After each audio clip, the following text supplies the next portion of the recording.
Welcome back to the Living Proof Recovery Podcast. We're your host. I'm Evan. And I am Brian. Sorry, I was Uh, preoccupied.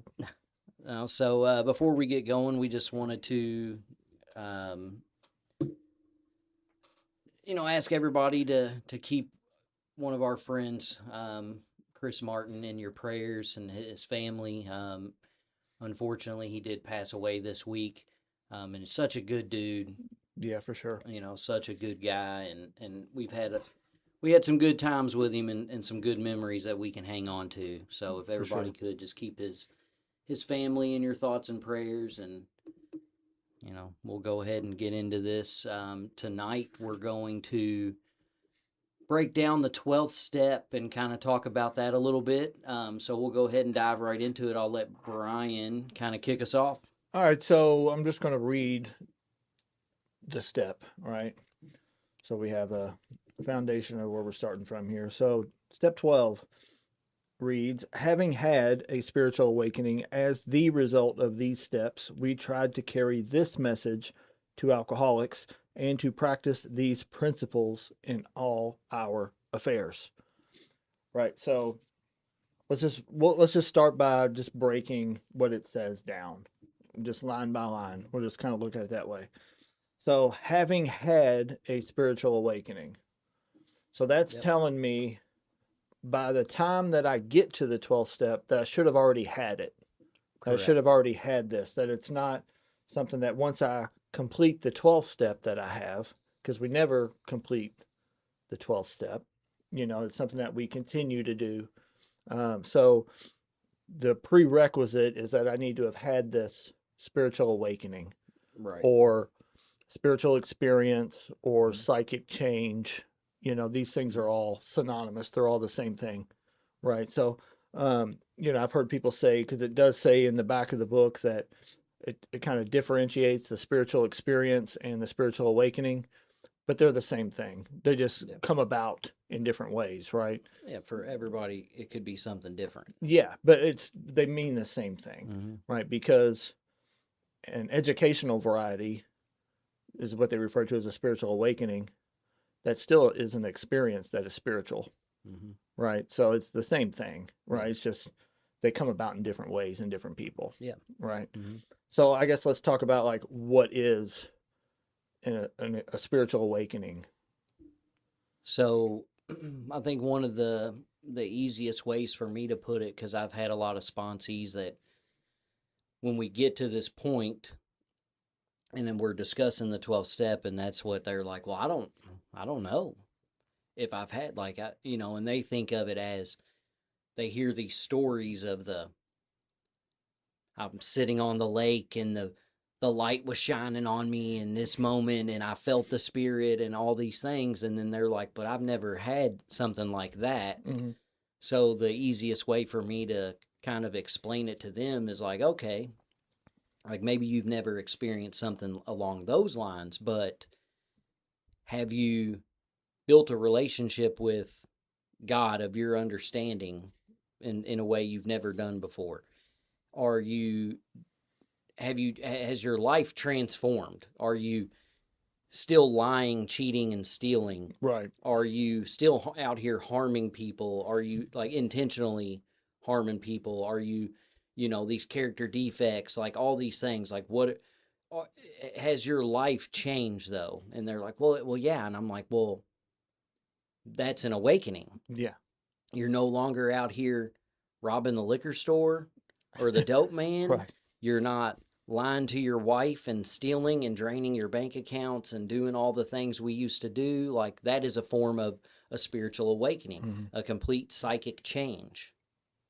Yeah. So in order to be awakened, that means that I previously would have had to have been asleep, Mm-hmm. right? So that's kind of the way that I like to think about it, is that I've been going through life dreaming that I'm awake, right? Like I think I'm awake, but I've really been asleep at the wheel my whole life. I've had no connection, no guidance, nothing like that. Just flying by the seat of my pants and just totally disconnected from everything, from reality, from everything, right? And I had an experience of what you're talking about that you've had to explain to sponsees. I had to have my sponsor explain it to me that way Right.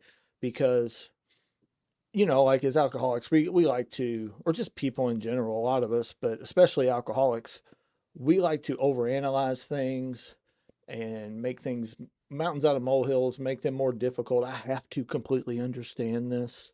Like I have to, it has to meet every checkbox. Yeah. Every box has to be checked in order to qualify. Right. So I called Josh one time. I was like, man, we need to go back through the steps. He was like, why? What are you talking about? Why are you calling me about this? And I was like, well, I haven't had a spiritual awakening yet. He said, what are you talking about? He said, are you the same person that you used to be? I said, well, no, of course not. Do you think about drinking and doing drugs all the time like you used to? Does it control all your thoughts? I said, well, no, of course not. Do you lie? Are you lying and cheating and stealing and manipulating? No, of course not. So you're saying like you're different than what you used to be? Right. You've changed? Yeah. I said, well, yeah. He said, do you think differently? Yeah. Do you react differently? Yeah. Do you behave different? Yeah. You've had it, moron. I'll talk to you tomorrow. And I was like, okay, like I get it now. Yeah. because I was expecting this grand thing of I'm just going to wake up one day and I'm just going to be the spiritual being, the spiritual giant floating around, Yeah. walking on water. Yeah. God was going to come down and speak to me directly, Mhm. or burning bush or something like that, Yeah. and it didn't So, work like that with me. It was gradual. yeah. It was And quick though, and but it was still gradual, if that makes sense. yeah. So for me, it was the same thing though. For me, I I think didn't. that's most people's experience. Right. And I think I can look back though through the years, and it's like, okay, maybe I did have those moments that you hear other people talk about, but you just didn't realize it in that moment. Because you're asleep. Right. Even though Yeah. I was sober, I Yeah. still was.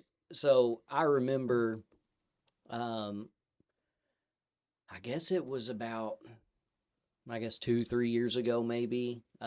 We were at our men's group on a Thursday night, and I guess it was about 2 years ago, and I was driving home from the men's group, and I mean we we were, I don't remember the exact topic that night, but I know it was while we were doing a step study and we were talking about God and our, I'm assuming we were probably at step 2 or 3 in our step study, somewhere around there. We were really in some deep conversation about spirituality and all these things. And I remember driving home that night, and like I'm the type to where I don't really drive with the radio on. Mm-hmm. I drive in silence like 90% of the time. Right. Maybe I'm a psycho. I No, don't that's know. what I was thinking. But that's what I do. But that's what you do. That's just what I do now.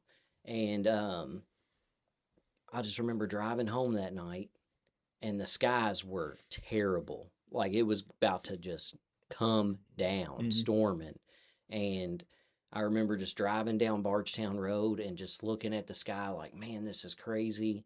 And then as I was getting further down Bardstown Road, and I remember just how beautiful the sky turned. Mm-hmm. And it, like the sun setting and everything I could see, and I was just like, man, I've never paid attention to this.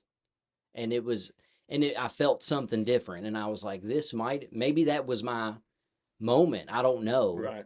But at that time, I was just like, man, this is beautiful. Mm-hmm. And then it had me thinking of like how grateful I was that I made it. I'm making it home. You know what I mean? Like I didn't even think about those type of things. Like we take all that stuff for granted. We just think we're going to make it home every day, and so many Right. don't. And it was just Yeah. like all these different things were coming in, and I think maybe that was my moment. Mm-hmm. I mean, maybe I'm wrong, but that's it, that I've still vividly can see that setting when I was driving that day, and I Well, was and just there's like, no man, like, I don't believe that there's like right and wrong, right? When it comes to these spiritual experiences or spiritual awakenings, because they're different for all of us, or not even that they're different. It's just like we may notice them, differently. yeah, Like probably had 6 today, and noticed one. Right. You know, like it could be like Yeah. as simple as that, or I could be having them every day for 3 weeks and not notice a single one. And then something will happen one day and I'll have some clarity and see what's really going on, right? Or what's really important, or experience some kind of grace or something where I'm like, Mhm. oh wow, like I've came a long way, you know, or whatever it is, right? Yeah. Or just see the positive in something, you know, like that's one form of a spiritual awakening is our perception changes.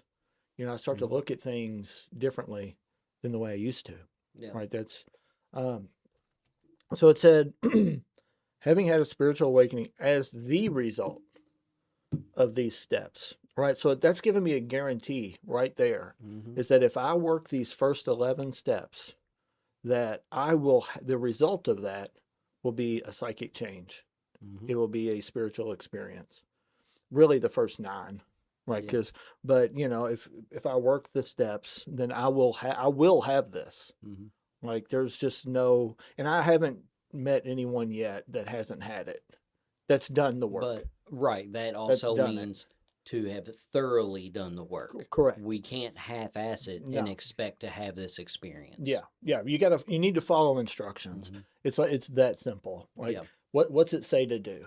Like, don't deviate, right? Right. Can you still get there if you deviate? Sure. Mhm. Right. But we're talking about our life here, right? Yeah. We're talking about a new life, Mhm. right? So why would I want to take a chance and do something differently when I know this works, Yeah. right? Like So coach called the play. yeah, like don't Run the play. run the play. Exactly. Everybody's Run running the play, and then you're trying to do something different. the play. Yeah.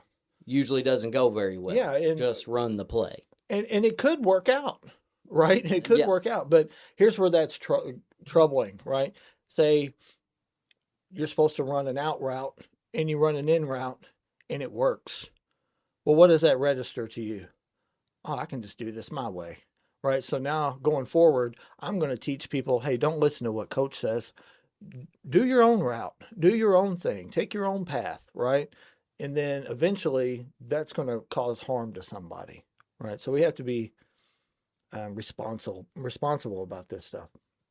But it says, we tried to carry, so I'm just going to keep reading the whole thing.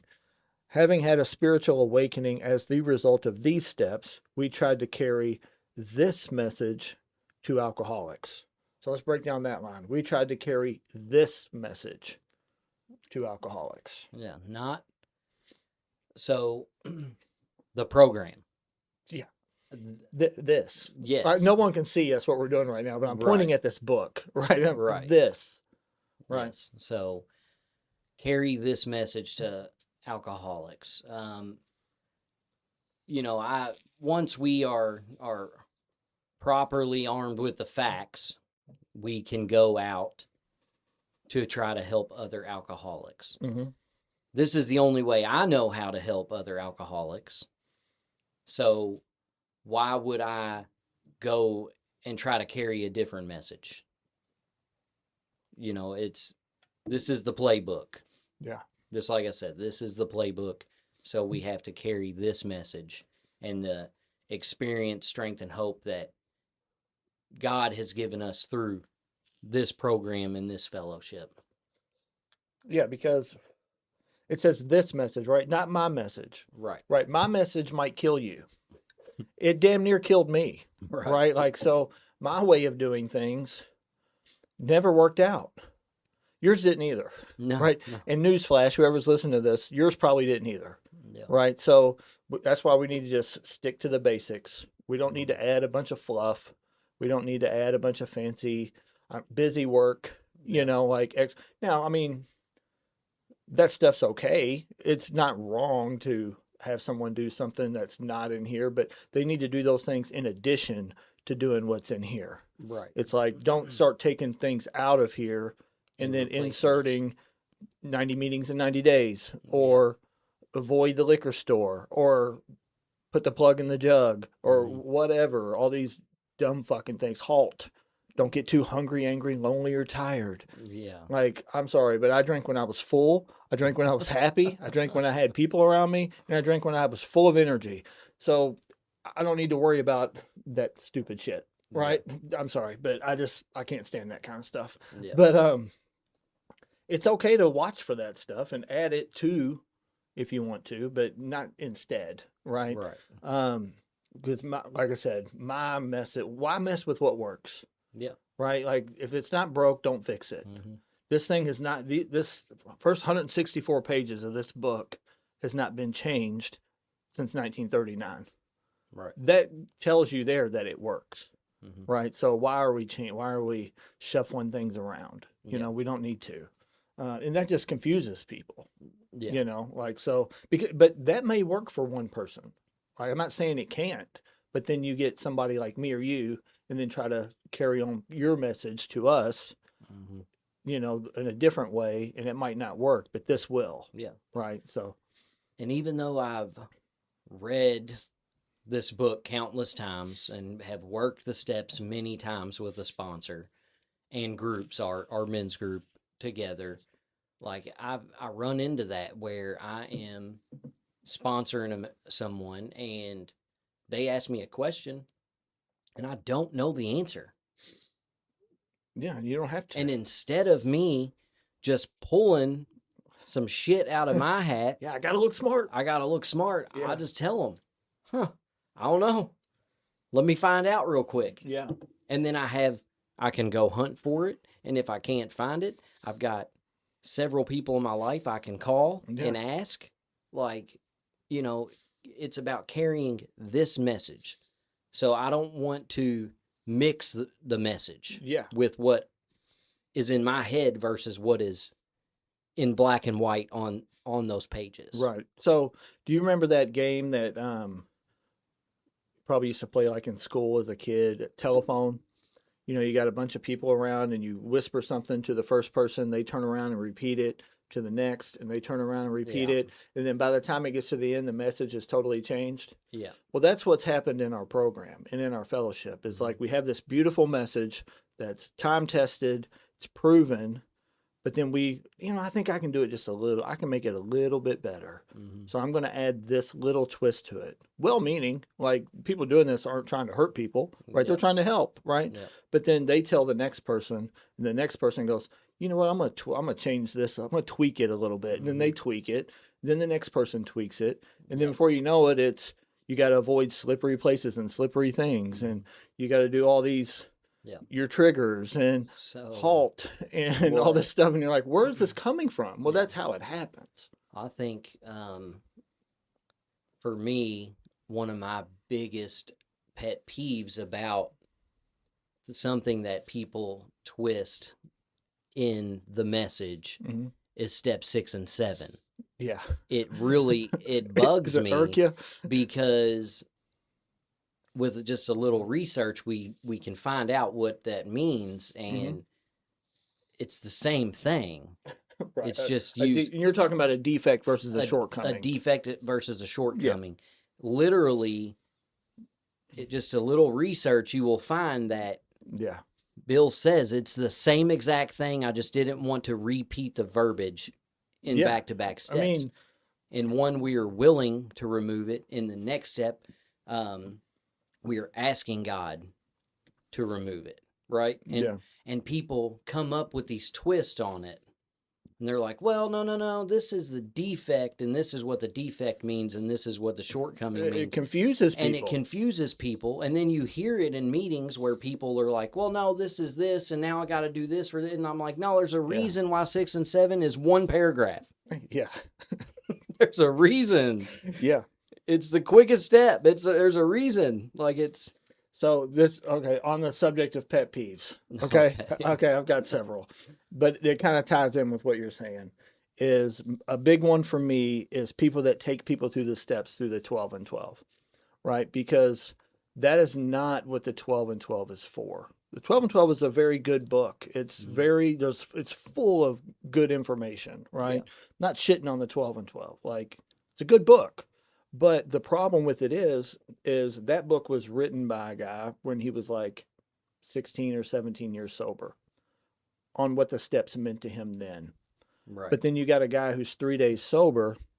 He needs to know how to get from out of the gutter to where you are. Right. That's why we need this book. Mm-hmm. And anyone that is offended by that should read the 12 and 12 because it says that in there. That it is not a substitute for this. Right. Right? So we shouldn't be taking people through the steps with the 12 and 12. Yeah.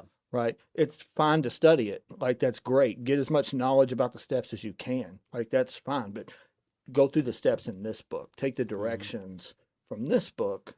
Right. Then when you're done with that, then explore the 12 and 12 and get a Right. deeper understanding, right?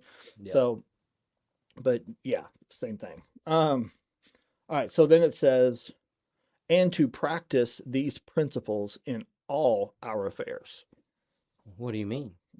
I can't just. I worked the steps. I can't just go back to being You mean an I asshole all don't the just time? have to do it in a meeting? Right. You know, all. Yeah. Do you think they meant all when they said all? Like, do you think they really mean all, Well, or just some? Yeah, probably just some. Some. You know. A portion, a percentage. You know, we'll prorate it. You Yeah. know, just you know, And when we're I feel not. like it.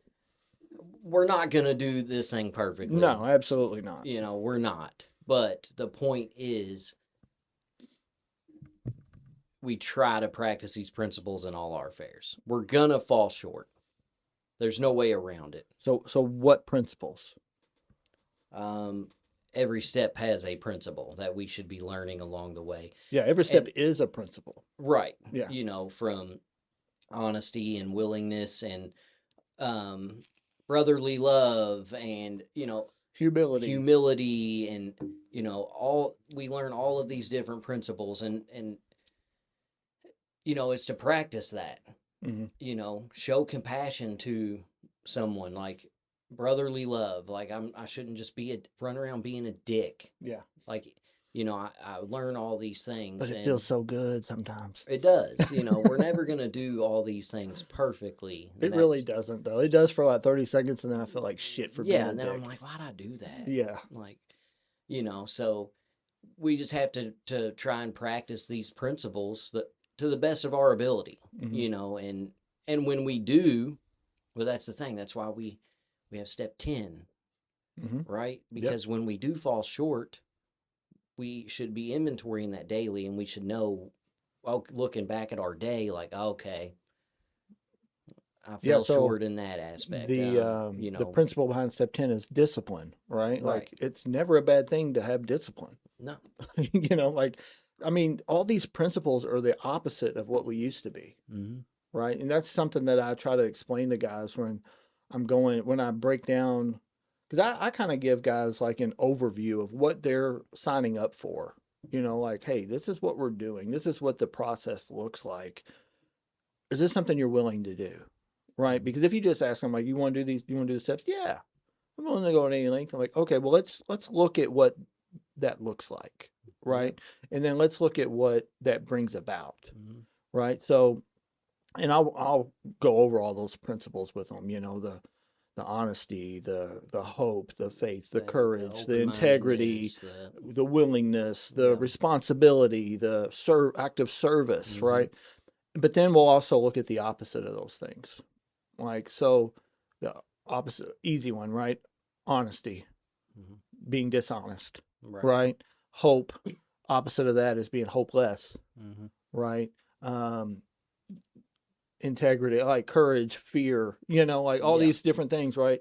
Responsibility, being irresponsible, like that's who you've been, right? Right. All of those things. But if you're following these principles, where if you're going through the day and you're being honest and truthful and you have hope and you're practicing faith and you have courage and integrity and humility and willingness and all these things, it's going to be really hard to pick up a drink.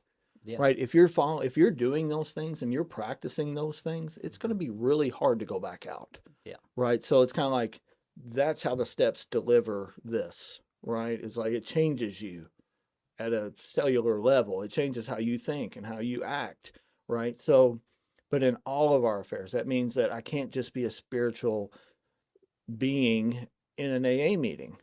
Right. Mhm. I have to be one at work, at Yeah. Walmart, in traffic, Mhm.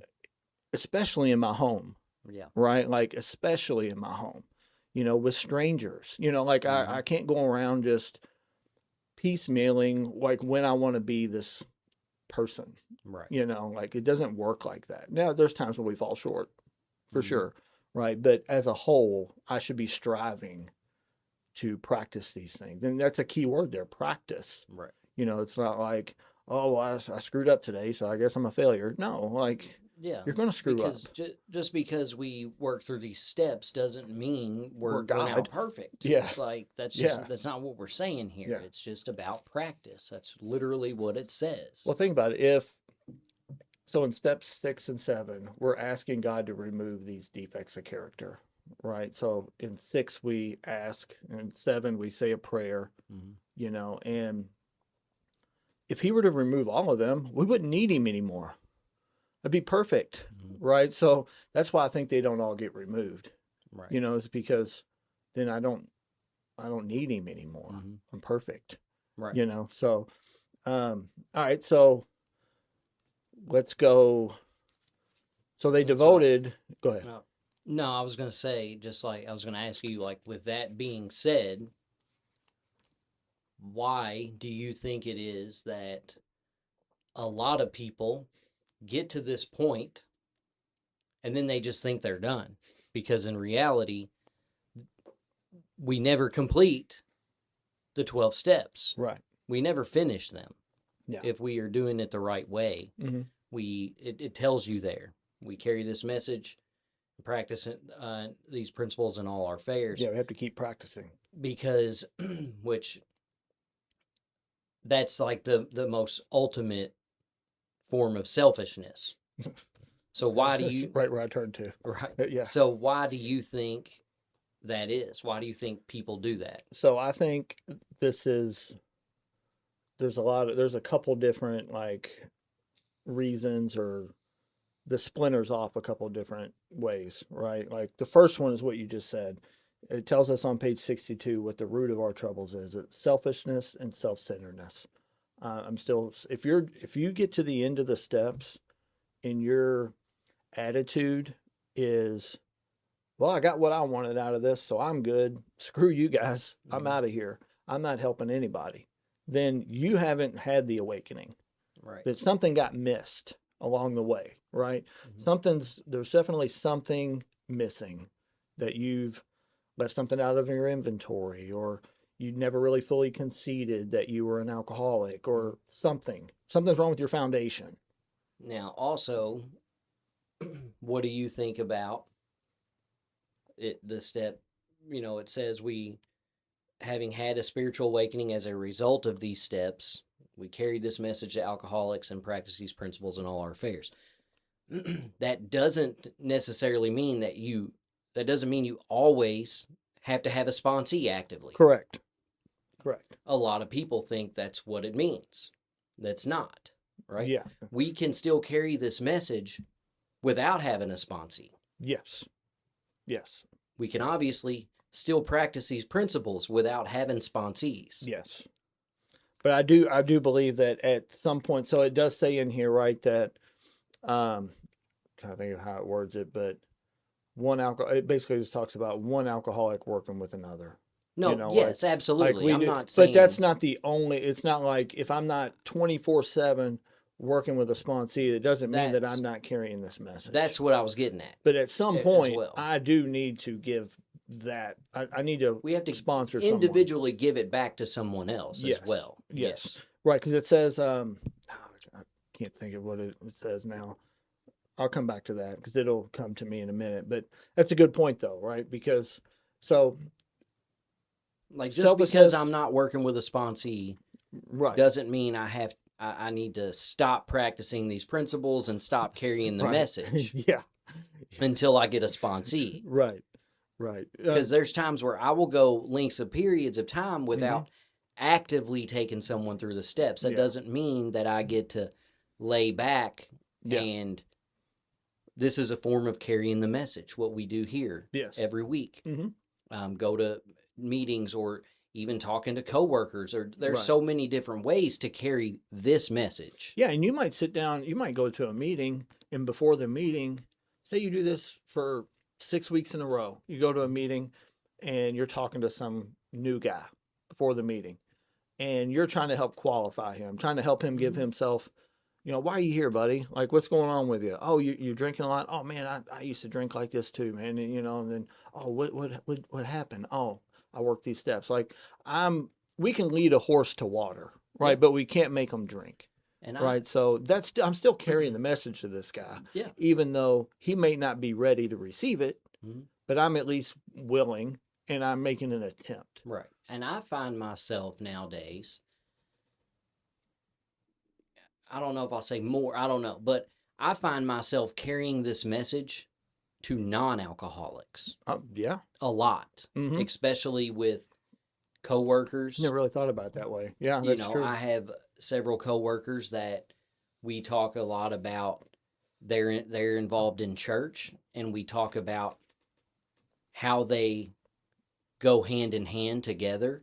And I carry this message to them, and then they try to carry their message from the church. You know what I Mhm. mean? So that's a form of carrying the message to a non-alcoholic. Right. I have a family member who will talk to me about, you know, I'm not going to go into names, but they will talk to me about someone in their life, and just I can carry the message to her, and she's not an alcoholic, Mm-hmm. but she would still ask questions about, well, how does it work? What do you do? You know what I mean? Things like that. That's still a form of carrying the message. It's in a way, it's about being the best ability is availability, right? Is Right. being available to show up when called upon, right? So yeah, there's times when I've went through long periods of time of not having a new guy. Yeah. That doesn't mean that I'm not willing and I'm not ready for when that opportunity arises to jump on it. Right. Right? It's like I'm looking, I'm searching for them. I'm not just sitting back.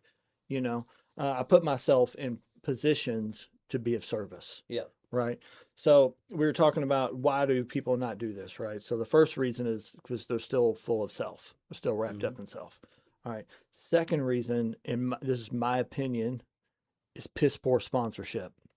Is people taking people through the steps and not letting them know, hey, this is a requirement of this program. Like, if you want to be part of this program Yeah. and you want to get all the blessings that this program has, in order to keep what you have to give it back. You have to give it away. That's one of those spiritual paradoxes. Right? It doesn't make sense. Like, well, if I want to keep it, why am I giving it to you? Like, because the helper gets the help. Yeah. Right. So if I want to continue to get help, then I got to reach a hand out and help somebody else. Because if we're selfish and we don't do that, think about if you go back just say 20 years and people just started saying, to hell with this 12th step. Me and you wouldn't be sitting here today. Right. And a lot of people before us wouldn't be sitting there, to carry it to us. Like, that's how it works, is we got to keep, that's what kills me. People say, I don't know how this works. Well, thanks for the hope, because you've been sober for 32 years and you don't know how it works. And we have a chapter titled How It Works, right? You should at least have an idea of how this works, right? Because how else are you going to teach it? But so I think poor sponsorship of just people not letting new guys know, or women, that, hey, this is a responsibility that you have. It's a small price to pay for your life, is to help somebody else. Yeah. Right. So, and then I think I had one more reason. I'm trying to think of what it was. Fear, right? Yeah. I think fear is, people think that sponsorship is, I got to raise you. Yeah. I'm going to mess them up. Yeah. They're already messed up. Yeah. I mean, I had that. I was like, what if I fuck him up? He's already fucked up, Brian. Right. Like, he's coming to you for help. It shows you how fucked up he is, right? Like, so tell him how you got to where you're at. It's all you got to do. Like, you got a book? Yeah. Okay. You got your experience with it? Yeah. That's all you need, right? Because it tells you exactly what to do. Like, you don't have to reinvent the wheel. You don't have to come up with anything, but we think that when sponsorship means that I'm responsible for you, right? And that's not what's going on here. My responsibility is to give you an adequate presentation of the program. Right. What you do with it is what you do with it. You're gonna have a lot more people fail Yes. and go back out Yeah. than stay sober. Yeah. and successfully carry this message on their own. That's something. There's no way around that. Yeah. The That's just the the nature of success it. rate is so much smaller. Yeah. So, it's up to that individual, like how they receive the message, or if they're willing to, are they willing to receive it? Yeah. And that's the thing, right? Like the success rate of this program for people that do it's like 100%. But getting someone to do it Yeah. is the hard part, Yeah. right? Because we can't control what other people do. It's like, Mhm. and I know people and I've seen people and I've also heard stories of the way that some people sponsor is like, I'm responsible for your life and I am responsible to make your decisions for you. And Right. you have to run every single thing that you ever do by me. And I'm like, no, no, Yeah. like Nowhere does it say that. that's not my job. My Right. job is, do you know, I found this out a little while back, but I was looking at some like AA archive stuff about Dr. Bob. Do you know how many people he sponsored in 15 years of sobriety? I Like, what do would you not. guess? What would you guess? Now I feel like I need to shoot low. What would you think? I mean, in 15 years of sobriety, I would assume, I don't know, at least 10, 20. It's around 5,000.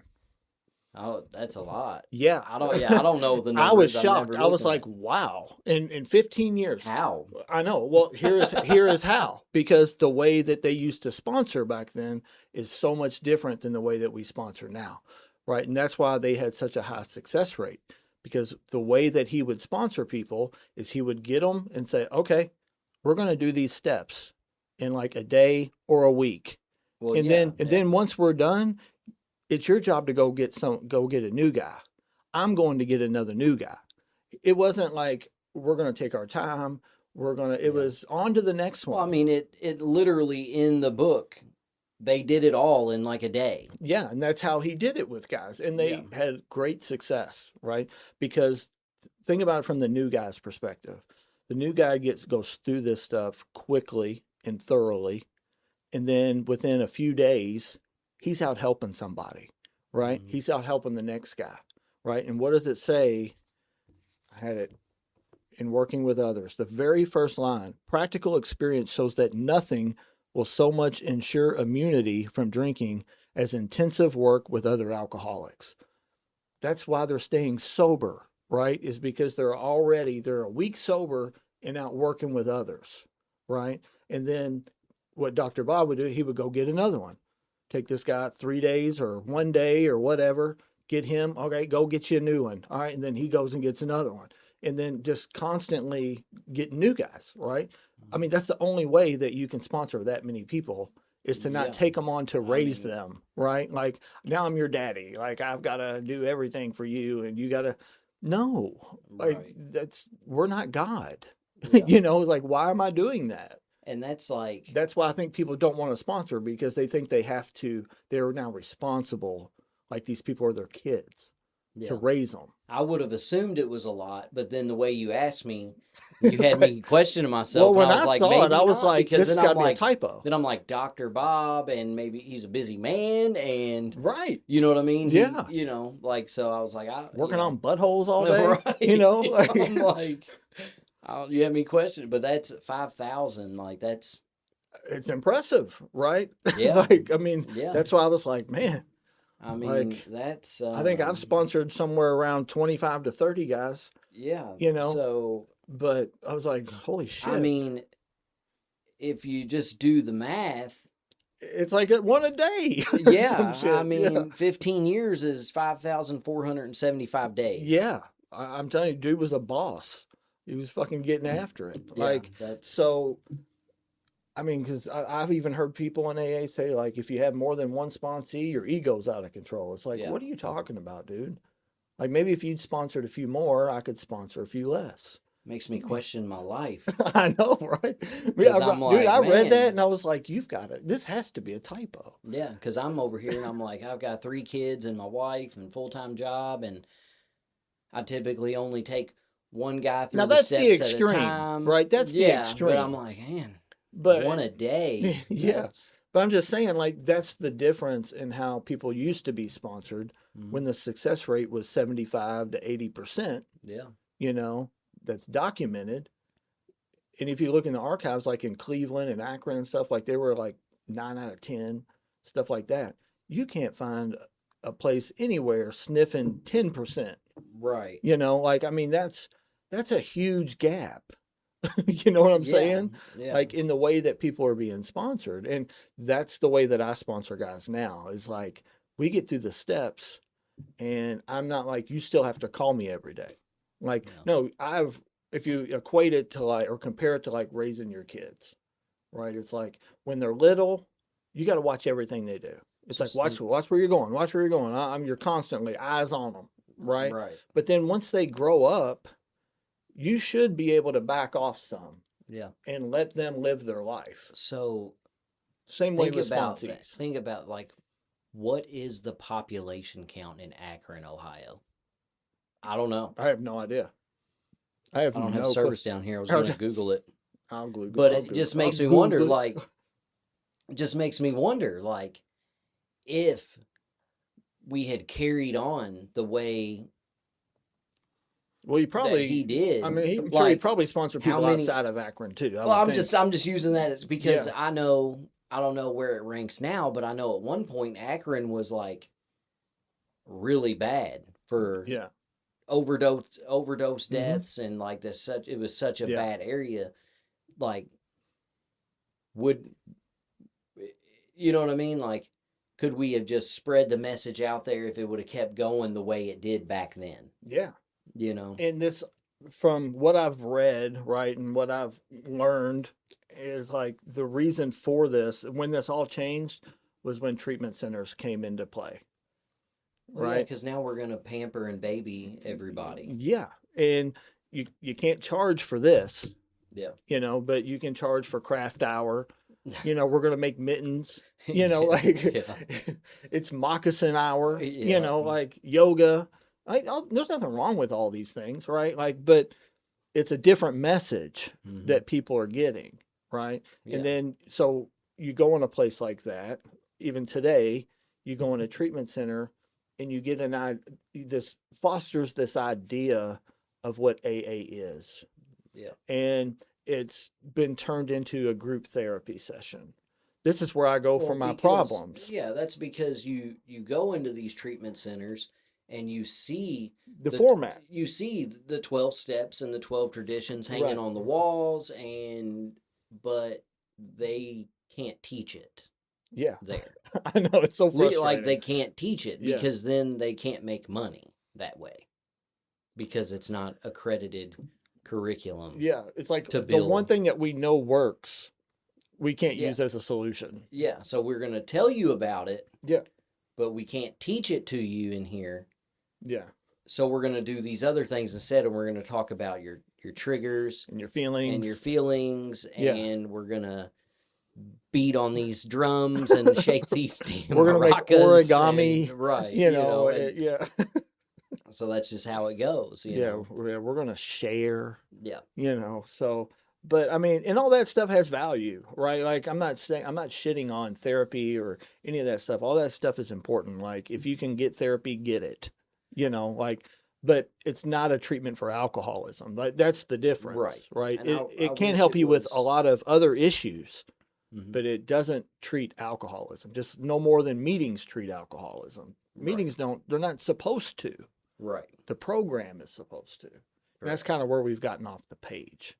Yeah. It's the whole telephone game that I was Yeah. talking about. And then you look up, it's 30 years later, and it's like, man, like, good luck going to an AA meeting and hear someone talking about a spiritual awakening or talking about practicing principles or the 12th step or sponsorship. It's Mhm. like, I want to talk about my day. I Yeah. want to talk about how bad I feel. Me, Me, selfish and self-centered. Yeah. It's like, dude, let's not do this. Well, especially when you're early in, because that's what you just did. If you went to Yeah, the treatment center, exactly. that's what you just did for 30 to 90, 120, whatever you went. Yeah. Like, that's what you did for this whole time, was talk about how you feel. And then fast forward 2, 3, 5 years. Now that person is a seasoned person in AA or in the fellowship of AA. Mm-hmm. And then a newcomer comes in. Who do you think they're listening to? They're listening to the person with 5 years Yeah. who is talking about how bad their life sucks Yeah. and how they were triggered yesterday or today or whatever. Like Yeah. it's just so counterintuitive to what's in this book if you Right. actually read this book. Right? Not that that stuff is bad or not important. Mhm. It's just not what we're supposed to be doing. Right. So Yeah. but that's my opinion. Take Mhm. what you want with it. It's Yeah. right, but whatever. Right. Um, so I got a couple things that I have written in my book in this working with others. So what's pretty telling about this book, right, is that it's like we can't really say that like one step is more important than the other because each one builds upon the previous one. They're yeah. all important. They're laid out in in that order for a Right. reason. But the way the book's written, it kind of lets you know that like there's some that kind of are more important, right? Like Right. the first step is you're building a foundation. It's the first step is covered in the doctor's opinion all the way through. I think it's the like first- 41 pages. I think it's more than that. I think it's like close to 60. Is it? Yeah. Okay, So I know it's a lot. so Like, the program is 164 pages. mhm. Well, actually, really going through the steps is 103. That takes you to the end of step 12. Right. Right. So it's out of 103, we'll say 50 pages cover step 1. Yeah. So I mean that lets me know that's pretty important, Right. right? And then there's a whole chapter on step 12. Yeah. The rest is worked in Mhm. between 2 and 11 through that what's left there, right? So it's kind of telling me the bookends of this is step 1 and step 12. Now I have to do all of them, obviously, right? But it's kind of putting emphasis on, hey, you got to know what's wrong with you. In step 1, you really have to have that foundation of you're fucked, right? Mhm. And then at the end of that process, you really have to know, like, in order to stay unfucked, you're going to have to go out and help somebody. Yeah. Right. So, but I got a couple things written in here, right, about how, like, when we sponsor people, and one of them that I wrote in here is don't talk God to an alcoholic, talk alcoholic to an alcoholic. Mhm. And what that makes me think of is kind of what you were talking about earlier is, like the carrying the message starts with that initial identification or that qualifying of an alcoholic, of letting them know that you've been where they've been. And we don't go in there when we sponsor somebody and tell them we don't lead with this immediately. It's like there has to be some kind of understanding that I used to be like you. Yeah, we have you to know, get on the same level. Yeah. We have to be able to relate. for sure. Yeah. I mean, there's so much good stuff in this book, man. And like this chapter here, it just really. All right, so I'm going to read this little paragraph right here. And this kind of goes back to what I was saying earlier. It says, if he is not interested in your solution, if he expects you to act only as a banker for his financial difficulties or a nurse for his sprees, you may have to drop him until he changes his mind.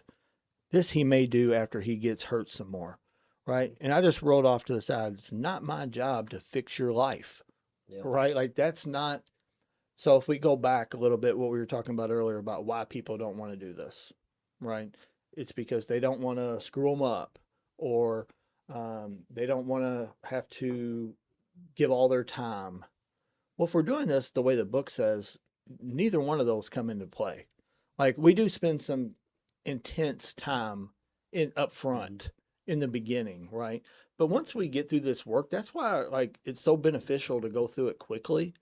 Not just for them to have that experience, but for us as sponsors too, Yeah. because we're not dragging this out and Sure. I'm not taking you through the steps for a year. Mhm. It's like, Yeah. think about how many more people you could help in a year. If it's like, oh man, I'm sorry, I would love to sponsor you, but I've been sponsoring Jim over here, and we're on step 4, and we're 8 months in. Sorry, Right. sorry, but I can't help you. That's crazy. And I don't know. I heard a guy say one time. So I had a gentleman reach out to me. I don't know. It's probably a year, maybe 2 years ago, and he said, "Hey, this guy reached out to me, and he's looking for a sponsor. And I thought of you. Could you sponsor him?" And my first thought was, well, why don't you sponsor him? Like, Yeah. and I asked him, I said, why don't, I said, sure. I mean, I'm willing to help the guy for sure, but why don't you sponsor him? He was like, well, I haven't finished all my amends. And I was like, well, that sounds like a cop out. I was like, well, so I guess we could do two things here. Either go finish your fucking amends or sponsor him, because if you're waiting to finish all of your amends, that might be 10 years. Yeah. That might be 15 years. You might never finish them. And I think people use that as a reason to not sponsor. Or I've heard several guys, well, I don't have a year yet. Yeah. Oh, dude, I'm so glad you brought that I up. don't have a year. And I'm Yeah. like, where in the book does it say that? Yeah. Yeah. It's Like, so it ridiculous. says that it's one of those things that have gotten twisted, Yeah. where there's no set amount of time. Yeah. Have More- you worked the 12 steps? Yes. That's the You're ready. requirement. That's the requirement. You're ready. Yeah. I mean, it says in the step, having had a spiritual awakening. So it means if you've had it, that's all you need. Like, you need to work the steps, and then you can go help. That's where, again, it said practical experience shows that nothing will work. Mhm. Nothing as much. So it's like, why am I doing other things? If Yeah. if I know that this works better than anything, it's kind of like if you equate it to like doing drugs. If you're like, I know heroin works the best, but you know what? I'm just going to do something else. Yeah. I'm gonna choose a different drug. I'm gonna take a Xanax instead. Why would you do that? It's like, why do we water this thing down? Did you ever water your drinks down? No. Right? Did you ever say to your drug dealer, "Hey, could you cut that a little bit more and make it not quite as potent?" Did you ever do that? Absolutely But not. why do we try to cut our recovery?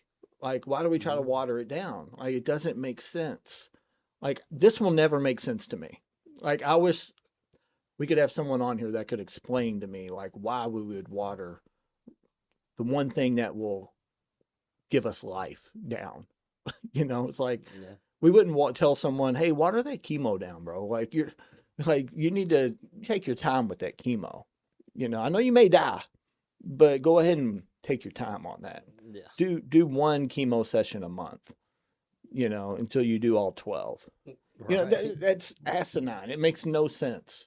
But then the same person will turn around and tell you that this is a disease and it's cunning, baffling, and powerful, but you can't go help anybody until you've been sober for 2 fucking years.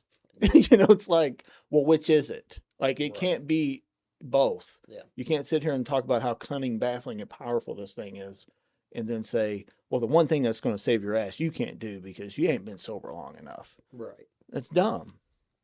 Yep. And that probably is going to piss people off, and I don't care because it's killing people. Yeah. It is. Mhm. Stuff like that can kill somebody. Yeah. Like, I don't know where I would be today if I didn't start sponsoring people. I might be sitting here. I don't know. Yeah. But, I doubt it. I Yeah. highly doubt it. Yeah. So I don't know. You got any more thoughts on, let's talk about real quick on sponsorship. Like, how do we get a sponsor? Or is it only the new guy's responsibility to find a sponsor? No, it's our responsibility to put ourselves out Yeah. there that, hey, I'm available to sponsor you if Mhm. you need a sponsor. Yeah. We've talked about that on here before. In a meeting when they say, if you're willing to sponsor, raise your hand. Like, Mhm. I wish everybody did it the opposite way. And Yeah. I know you do too. Like, Yeah. who in here needs a sponsor? Yeah. Raise your Go hand. get them, boys. And there we go. Okay, if you're looking for a sponsee, there they are. it'd be so much easier. Yeah, because the new people don't know what to ask. Well, they don't know Or what they're to too ask, scared. and yeah, Yeah, they're sick. It's intimidating. They're sick. Yeah, it's intimidating to walk up to a total stranger that you don't know and just, hey, will you sponsor me? Like, people don't want to do that. Yeah. Like, we're supposed to be welcoming and loving, and you hear it in meetings all the time. We'll love you till you love yourself. Well, go share some love. Yeah, exactly. Let's go find them. So the common thing you'll hear is, no, he needs to show me how willing, that he's got willingness. Yeah. And it's like, first of all, who made you God? Yeah. Like, right? Like, you're determining this guy's willingness. Like, he's here. Yeah. Right? Like, that should show you that he's at least on some little bit that he wants to do something different. Now, go show him what the program has to offer. Right? Go identify with him. Go help him. Get him a book, something. And then if he doesn't want to do it, then that's on him. Yeah. Right? If he's not willing through the process, then he's not willing. That's not on you. But it is our responsibility to go to them. Right? Because I've met a lot of people that have said things like, I'll ask them just flat out, like, how long you been sober? Oh, 3 years. Oh, how many guys you sponsor? Or if they relapse, how many guys were you sponsoring? It's always zero. Right? Zero. And it's like, well, why not? Well, no one ever asked me. And it's like, okay, like, so maybe go ask them. Yeah. You know, it's like, I've sponsored a ton of guys. Not all of them asked me. Some did. Yeah. You know, sometimes it happens that way. Yeah. But, or they'll say, I just can't find anybody. It's like, really? Like, go shake a tree. Like, one of us will fall out. You know, we're out there, bro. Yeah. Like, we are out there, right? Yeah. We are out there. So that's an excuse. You know, are you taking meetings to a treatment center? Are you speaking up in meetings? Like, I've talked to a guy recently about that. He's like, I just can't find anybody. I'm like, okay, well, I heard you sharing the meeting and you're talking about how much your life sucks. No one wants that. Yeah. So no one's going to ask you, right? Share some hope. Maybe someone will come ask you, right? Or you don't share at all and then expect people to know that you've had this experience and that you have something that they want. They're not going to come just ask you out of the blue when you've never said anything or made yourself available. Like, it doesn't work. That this is still action. Like, it still requires action. Yeah. Right. This isn't, I get to sit back and wait for it to come to me. We got to go get it. Yep. Absolutely. Right. So, I don't know. Do you have anything else on sponsorship? Got me all fired up. No, I think I'm good. All right. All right. Well, once again, we do want to offer our condolences to our friend Chris, his family. You know, we're going to miss him. It's a terrible thing. You know, we don't know what happened, so we're not even going to speculate. But, you know, he will be missed. He was a great guy, like you said earlier at the top. Like, he was a really good guy. I don't even have really words to explain it because I really liked the dude. Like, he was a really good guy. And I just hated seeing that he had passed. But with that being said, we appreciate you. If you guys made it this far into the episode, we appreciate you. And if something we said rubs you the wrong way, maybe that's a good thing. Like, maybe that's a time to go talk to somebody about it and see why it's bothering you or what maybe we can do different, you know. But other than that, we hope to have you guys back next week and Go help somebody. go help somebody. Quit being selfish. Go help somebody. You'll be amazed what happens to you if you do. All right. Thank you guys. Love you.